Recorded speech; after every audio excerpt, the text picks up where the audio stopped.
Hello everyone.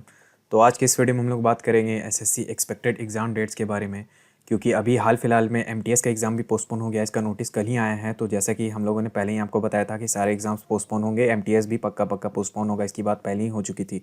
तो अब इनका एक एक्सपेक्टेड एग्ज़ाम डेट्स का आपके मन में चल रहा होगा, तो उसके ऊपर बस यही वीडियो बना रहा हूँ। लेकिन पहले थोड़ी सी बातें आप जान लीजिए। आप मुझे पता होगा आप लोगों को ये वीडियो देख करके थोड़ा सा अच्छा नहीं लग रहा होगा, क्योंकि मेरे पास कोई फिक्स डेटा नहीं है, ठीक है। मेरे पास कोई सीक्रेट कॉन्टैक्ट नहीं है एसएससी के साथ कि एसएससी ने अपने नोटिस बोर्ड पर पहले नहीं डाला, पहले मुझे बता दिया। ऐसा कोई बात नहीं है। दूसरे यूट्यूबर्स की तरह मैं आपको ऐसे भ्रम नहीं करूँगा। अगर आपको चाहिए कि कोई एकदम फिक्स एग्ज़ाम डेट्स आपको चाहिए, तो वो मैं आपको नहीं दे सकता, क्योंकि मेरे पास कोई सीक्रेट कॉन्टैक्ट्स नहीं है एसएससी के साथ। मैं बस आपके जो पुराने डाउट्स हैं, बहुत सारे आपके डाउट्स आ रहे थे। वीडियो बनाने का मकसद बस यही है कि कमेंट में बहुत ही ज़्यादा बार लोग पूछ रहे थे, स्पेशली स्टेनोग्राफर के बारे में बहुत पूछ रहे थे, और इंस्टाग्राम पे मैसेज कर करके आप लोगों ने भर के रख दिया है कि डेट क्या होगा, एग्ज़ाम डेट क्या होगा, सीएचएसएल कब होगा, सीजीएल कब होगा। बहुत बात लोगों ने पूछा है, इसलिए वीडियो बना रहा हूँ, वरना मुझे वीडियो बनाने का मन बिल्कुल नहीं था, ठीक है। बस आपको कुछ डेट दे दे रहा हूँ, एक टेंटेटिव डेट आपके दिमाग में रहे तो थोड़ा प्रिपरेशन करने में एनर्जी बनी रहती है, वरना थोड़ा सा लूज़ कर जाते हैं लोग, अपना थोड़ा ट्रैक से भटकने लगते हैं। बस उसके लिए वीडियो बनाया जा रहा है, ठीक है। अब देखिए, एसएससी जो है वो अपना विल तो दिखा रहा है, यानी उनकी मर्जी तो दिख रही है। पहले देखिए होता क्या था कि एसएससी की मर्जी ही नहीं दिखती थी, लगता ही नहीं था कि उनका कोई मन है कुछ भी काम करने का। बट अब धीरे धीरे करके कि जितना भी उनके लिए पॉसिबल हो पा रहा है वो काम वो लोग कर रहे हैं। जैसे कि अभी सीएचएसएल 2018 का जो भी रुका हुआ काम था, उन लोगों ने सब कुछ आगे बढ़ाया है, और सब कुछ ट्रैक पर चल रहा है। जो भी चीज़ उनके हाथ में वो उन लोग कर पा रहे हैं। बाकी जो लॉकडाउन वगैरह है वो तो एसएससी के हाथ में नहीं होता, तो वहाँ पर थोड़ा सा वो लोग रुक रहे हैं। लेकिन कुछ लोग मैसेज करके मुझे ये भी बोल रहे थे हमारे सब्सक्राइबर्स कि सीएचएसएल 2018 का जो है डीवी करवाया जा रहा है, उसका शेड्यूल वगैरह आ रहा है, तो क्या इसका ये मान लिया जाए कि हमारे एग्जाम्स भी हो जाएंगे। तो देखिए, डीवी अलग चीज़ होती है, एग्जाम अलग चीज़ होता है। डीवी में उतने ज़्यादा लोग जाएंगे नहीं, और वहाँ पर सोशल डिस्टेंसिंग ये सब मेंटेन करवा पाना थोड़ा आसान होता है एज़ कम्पेयर टू एक एक्चुअल पूरा एग्जाम कंडक्ट करवाना। आपको ही पता होगा, आप लोगों ने एग्जाम अगर दिया होगा तो कितने सारी भीड़ वहाँ पर जमा हो जाती है। तो ये दोनों कम्प्लीटली अलग प्रोसेस है, और ये बात का ध्यान रखिए। लेकिन जब भी एग्ज़ाम डेट्स आएंगे तो 2 वीक्स एडवांस में आपको बता दिया जाएगा। ऐसा नहीं होगा कि एग्ज़ाम डेट्स तुरंत के तुरंत आ जाएंगे। तो इसलिए इस बारे में बिल्कुल मत घबराइए। जो भी अलग अलग नोटिसेस होंगे वो सारे प्रॉपर टाइम पे आपको दिए जाएंगे, और सेंटर चेंज का ऑप्शन भी दिया जा सकता है। लास्ट ईयर भी हम लोगों ने ऑब्जर्व किया था, लगभग इसी टाइम में इस तरह का सिचुएशन आया था, तो सेंटर चेंज का ऑप्शन खोला गया था सारे मेजर एग्जाम्स के लिए। तो इस बार भी हो सकता है कि सेंटर चेंज का ऑप्शन मिले, हालांकि इसकी कोई श्योरिटी नहीं है। लेकिन जो लोग सेंटर की वजह से थोड़ा सा घबरा रहे हैं, तो वो लोग पैनिक नहीं करेंगे। पहले एग्जाम नोटिस आ जाने दीजिए, उसके बाद ही इधर उधर मूव करिएगा।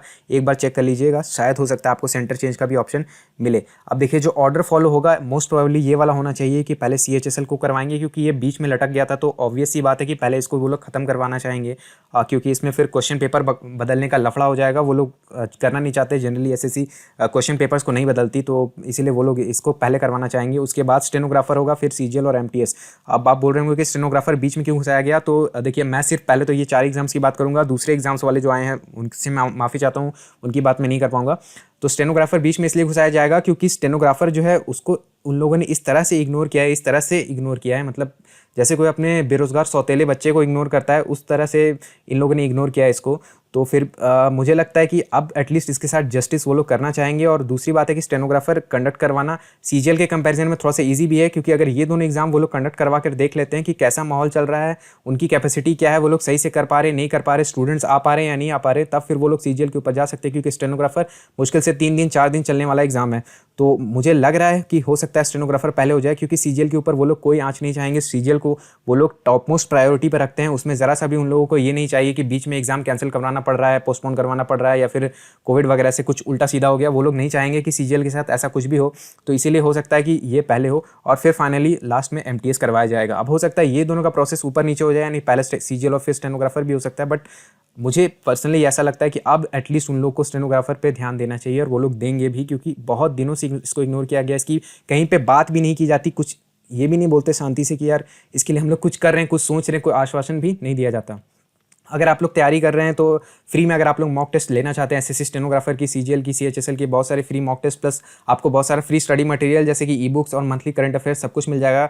कुछ नहीं करना, डिस्क्रिप्शन में एक लिंक है, वहाँ पर जाकर के अगर आप लोग रजिस्ट्रेशन करेंगे, रजिस्ट्रेशन में बस ये 3 डिटेल्स आपको भरने हैं, बिल्कुल फ्री में रजिस्ट्रेशन आपका हो जाएगा। और अंदर जब आप ऑली बोर्ड की वेबसाइट पे जाओगे या ऐप पे जाओगे, तो वहाँ पर आपको बहुत सारे फ्री स्टडी मटेरियल, एक मॉक टेस्ट सारे एग्जाम्स का फ्री, और उसके साथ साथ मंथली करंट अफेयर्स भी फ्री, इसके साथ साथ बहुत सारे दूसरे मटेरियल भी आपको मिलेंगे। तो अभी जाइए और जाकर के रजिस्ट्रेशन करिए, अपने तैयारी को ट्रैक पर लाइए।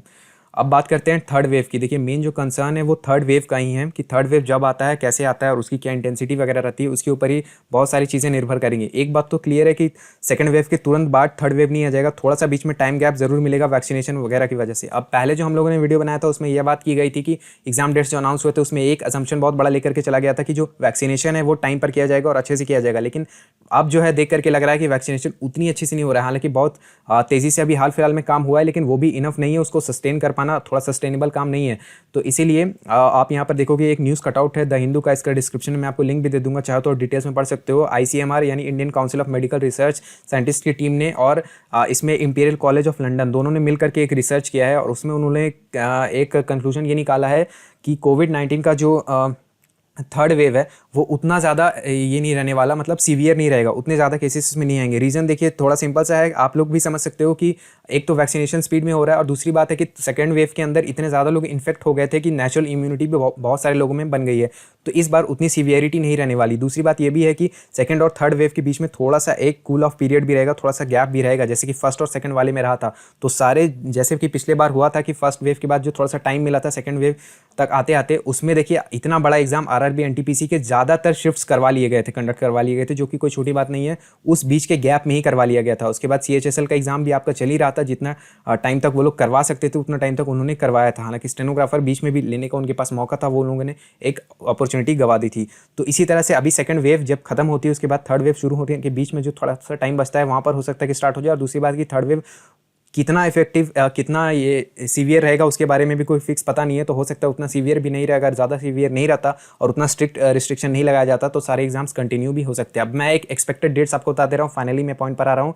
आप लोग बोलेंगे इतना लंबा भाषण देने के बाद पॉइंट पर आ रहा है, लेकिन सब कुछ क्लियर करना जरूरी था, वरना आप लोग बस डेट देख करके आओगे, नीचे कमेंट में उल्टा सीधा बोलोगे और चले जाओगे। तो देखिए CHSL 2020 जो है वो एक्सपेक्टेड है जुलाई लास्ट वीक या फिर अगस्त में, ये सब जा सकता है। ठीक है, जो भी प्रैक्टिकल बातें हैं वही की जा रही हैं, लेट होगा तो लेट होगा, अब क्या किया जा सकता है। दूसरी बात स्टेनोग्राफर 2020 जो है ये अगस्त में, मैंने आपको बोला था कि इसके बाद होगा, तो स्टेनोग्राफर ये अगस्त में एक्सपेक्टेड है। CGL 2020 लास्ट अगस्त या सितंबर में एक्सपेक्टेड है और CGL 2020 उनका मेन फोकस। उसके बाद MTS का 2020 का एग्ज़ाम ये सितंबर अक्टूबर में होने वाला है, अक्टूबर तक भी जा सकता है बिल्कुल।